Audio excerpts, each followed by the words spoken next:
Magandang araw mga bata! Magandang araw din po. Bago natin simulan ng ating araw ngayon, tayo muna ay manalangin.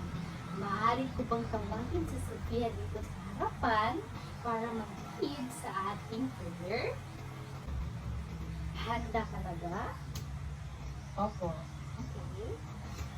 Ama namin, Ama namin, sumasalangit ka, sumasalangit ka, sambahin ang ngalan mo, sambahin ang ngalan mo, mapasa amin ang kaharian mo, mabasa amin ang kaharian mo, sundin ang loob mo, sundin ang loob mo, dito sa lupa, dito sa lupa, para nang sa langit. para na sa langit. Bigyan mo kami ngayon Bigyan mo kami ngayon ng aming kakanin sa araw-araw ng aming kakanin sa araw-araw at patawarin mo at patawarin mo ang aming mga sala at aming mga sala para ng pagpapatawad namin sa mga nakasala sa amin. para ng pagpapatawad namin sa mga nakasala sa amin. At huwag mo kami ipahintulot sa tukso At huwag mo kaming ipahintulot sa tukso at iadya mo kami at iadya mo kami sa lahat ng nakasala sa amin. sa lahat ng nakasala sa amin. Amen. Amen. In the name of the Father, the Son, the Holy Spirit. Amen. Ngayon, may nagliban ba sa ating klase? Wala po. Okay, so ngayon, tayo magwawasto sa ating mga aralin. Maaari niyo bang kunin ang inyong mga assignment notebook? Okay. Okay, so bilang isa. A. Okay, dalawa. B. Pangatlo. D. Dog. At pang-apat, A. Okay, very good. Sino ba dito ang makakuha ng perfect? Siya po. Okay, very good. So ngayon, may ipapabasa ako sa inyo. Okay, simulan na natin. Ano ito? Aso. Wow! Very good! Okay, ito naman. Hospital. Wow! Very good! Alam niyo ba ang isang ospital? Opo. Wow! Ito'y naglalaman ng mga pasyente, doktor, at mga nurse. Okay. Pangatlo naman. Pasko. Wow! Very good! Ang Pasko ay pinagdiriwang natin tuwing December 25. Wow! Very good! Ang babait talaga ng mga estudyante ko. Okay, ito naman. Binibining Riza Yu. Wow! Very good! At panghuli, Danao City. wow! Ang gagaling talaga! Okay, very good mga bata. Naalala niyo pa ba ang mga tinatalakay natin kahapon? Opo. Magbigay niya kayo ng 3 uri. Pandiwa. Pang-uri. Pang-abay. Wow! Very good! So ngayon mga bata, merong mga letrang nakatago sa inyong mga buwan at nais kong buuin ninyo ito. Okay, bibigyan ko kayo ng 5 minuto upang buuin ito. So ngayon, may mga letrang nakatago sa ilalim ng inyong mga buwan. Ngayon, nais ko buuin ninyo ito at buuin. Bibigyan ko kayo ng 5 minuto para ito'y buuin. Okay. Okay, tapos na ba? Opo. Okay, so ngayon, nais kong tawagin si Pia upang sabihin ang mga letrang nabubuo. Okay, so ano ang unang letrang nabubuo? Nanay. Ang pangalawa, Baboy. At ang pangatlo, Maria. okay, very good. So ngayon, sino sa inyo ang gusto magboluntaryo para bigyang pangungusap ang mga letra na bubuo ninyo? Ako po. Okay, yeah. So ano ang nabuo mong pangungusap? Inutusan si Maria ng kanyang nanay na bumili ng baboy. Wow! Very good! Okay! May napapansin ba kayo sa mga binanggit? Okay, ang tawag nito ay pangalan. Okay, ang pangalan ay ginagamit sa pantawag ng tao, bagay, hayop, pook, at pangyayari. Okay, so ngayon may papakita ako sa inyo na mga larawan. Okay, ang larawan ay, alam mo ba kung ano ito? Opo. Ano ito? Pusa. Okay, very good. Ito naman, ito ay, Crayola. okay, very good. Ito isang, Police. okay, very good. Ito naman, si Pia ay nagdiriwang ng kanyang Kaarawan. kaarawan. Very good. Okay, at ang panghuli ay, ano ito? Paaralan. Okay, very good. Ito'y mga halimbawa ng isang pangalan. O ngayon, may dalawang uri ng pangalan. Ito'y pambalana at pantangi. Ang pambalana ay tumutukoy sa mga ditiyak na pangalan ng tao, bagay, hayop, pook, at pangyayari. Ang pangtangi naman ay nagtutukoy sa mga tiyak na pangalan ng tao, bagay, hayop, pook, at pangyayari. Ang isang halimbawa ng pantangi ay si Pia. Si Pia ay isang tao, diba? Okay, so sa pambalana naman, si Pia ay isang estudyante. Okay, very good. So ngayon, ito'y halimbawa ng isang pangalan. So may dalawang uri ng pangalan. Ito'y tinatawag na pambalana at pantangi. Ang pambalana ay tumutukoy sa mga ditiyak na pangalan ng isang tao, bagay, hayop, pook, gaya ng pusa, crayola, pulis, kaarawan, at paaralan. Ang pantangi naman ay tumutukoy sa mga tiyak na pangalan ng tao, bagay, hayop, pook, o pangyayari. Gaya ng pusa kong si Alexa. Gaya ng mga crayola kong pula, asul, berde. At ang kaarawan ni Pia at isang pulis na si Cardo Dalisay. Okay, so alam niyo na ba kung ano ang pambalana at pantangi? Opo. Okay. Okay, so ngayon, meron akong ipapakita sa inyo.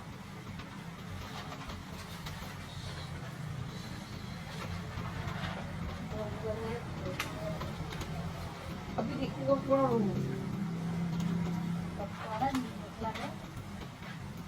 Okay. Panuto, iguhit ang bilog sa kahon kung ang pangalang tinutukoy ay pambalana at bituin naman kung ito ay pantangi. Okay. So number 1. Okay. So number 1, sino ba dito ang makakapagsagot na number 1? Opo. Okay, very good. Maaari mo ba itong sagutan?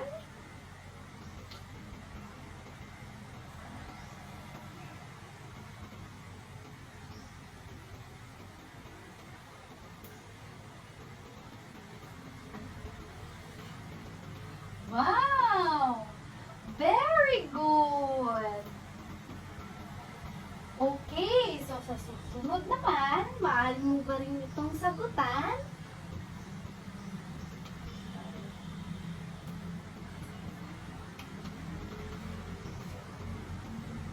Okay, very good! Tatlong stars sa iyo! Okay, sa pangatlo naman,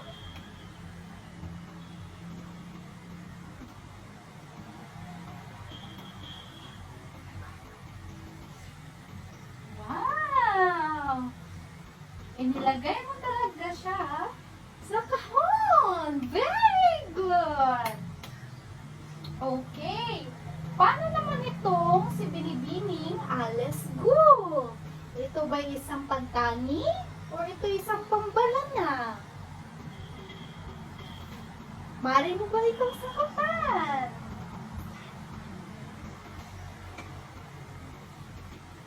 Okay, very good! Ang gagaling talaga ng mga estudyante ko. Okay, ngayon, para sa ikahuling numero, ang aso ay isa bang pantangi o isang pambalana? Ito ba'y tiyak o di tiyak? Mari mo ba itong sagutan?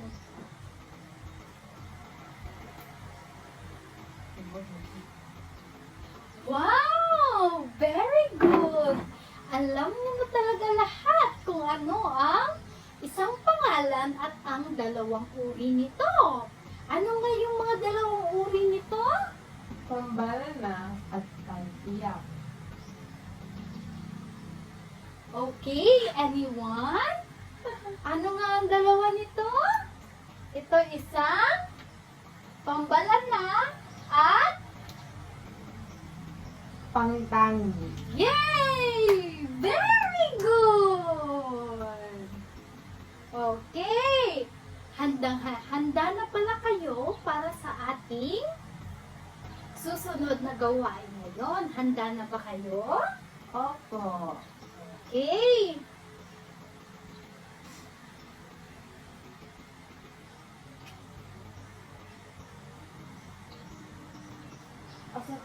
Okay. So ngayon mga bata, since kayo'y handang-handa na talaga, maaari kayong kumuha ng isang sangkapat na papel at isulat ang PP kung ang salitang may salungguhit at PM naman kung pambalana. Ano nga yung PP? Tangi. Okay, very good. At PM naman kung... Pambalana. Okay, very good. Naiintindihan niyo pala. Okay, handa na ba kayong magsagot? Opo. Okay, very good. Bibigyan ko kayo ng 10 minuto upang ito'y sagutan. Okay.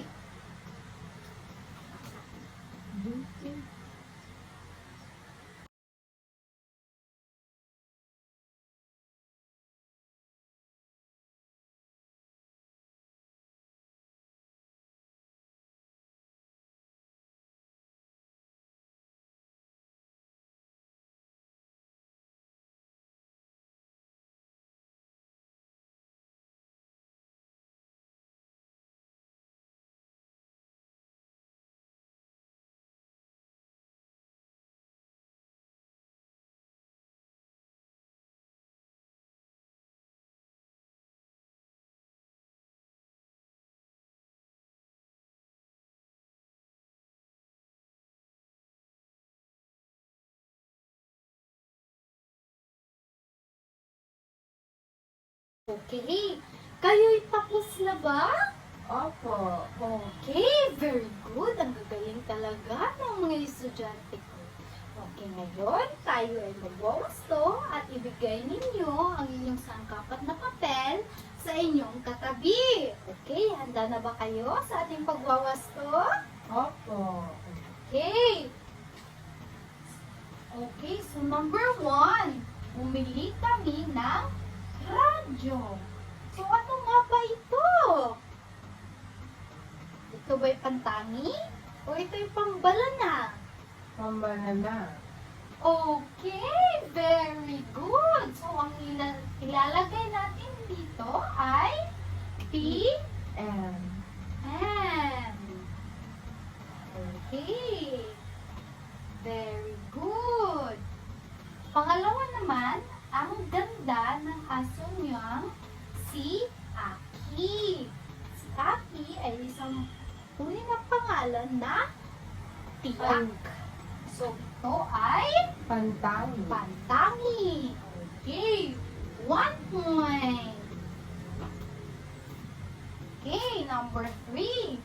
Mayroon kaming kapitbahay na pulis. Ito'y isang hindi tiyak na pangalan. So, ano ito? Ito isang Pambalana. pambalana. Okay, number 4. Malapit na ang pista sa aming bayan. Okay, so ano ito? Ito isang Pambalana. pambalana. Pambalana. Number 5. Mamamasyal kami sa Mall of Asia bukas. Ito isang Pantangi. pantangi. Very good. Sino ba dito ang nakakuha ng perfect score? Si Gerald po. Wow! Ang galing! Dadalhin ko si Gerald mamaya sa Jollibee dahil perfect siya! Very good! Isang palakpak naman para kay Gerald! Yay! Okay, magaling mga bata. So ngayon, maaari nyo nang kunin ang inyong mga takdang aralin. Okay, so bubupit kayo ng larawan o larawan sa magazine o dyaryo at kukuha kayo ng tig-iisang halimbawa ng pambalana at pantangi. At ito'y ididikit ninyo sa inyong mga takdang aralin. Okay, nakuha niyo ba? Opo. Okay, very good. At ang takdang aralin ito ay ito ipapasa ninyo bukas. Okay. Marami. Okay, so ngayon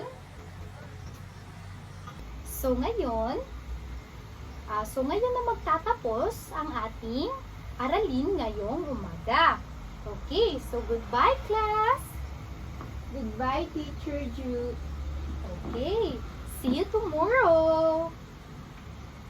Mayas.